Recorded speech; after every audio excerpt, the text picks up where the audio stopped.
ಸರ್ಕಾರಿ ಕಾಮಗಾರಿಗಳ ಗುತ್ತಿಗೆಯಲ್ಲಿ ಮುಸ್ಲಿಮರಿಗೆ ಶೇಕಡಾ 4% ಮೀಸಲು ಸೌಲಭ್ಯ ನೀಡಲು ಸಂವಿಧಾನ ಬದಲಾವಣೆ ಮಾಡುತ್ತೇವೆ ಎಂದು ಡಿಸಿಎಂ ಡಿಕೆ ಶಿವಕುಮಾರ್ ಹೇಳಿರುವುದು ಇದನ್ನು ಆರೋಪಿಸಿ ಬಿಜೆಪಿ ಕಾರ್ಯಕರ್ತರು ಚೆನ್ನಮ್ಮ ವೃತ್ತದಲ್ಲಿ ಮಂಗಳವಾರ ದಿಢೀರ ಪ್ರತಿಭಟನೆ ನಡೆಸಿದರು.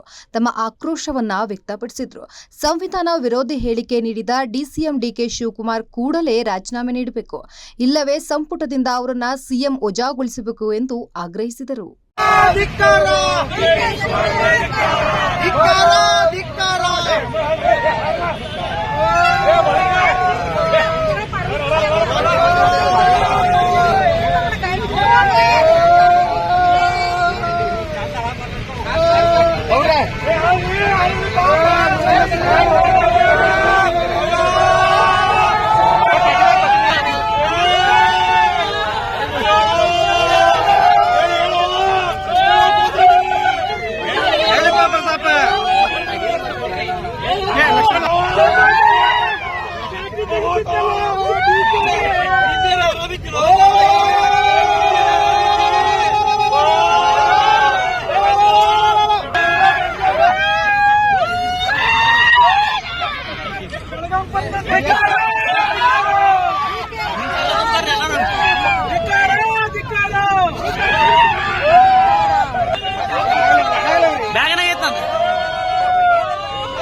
कांग्रेस हटाओ, कांग्रेस हटाओ।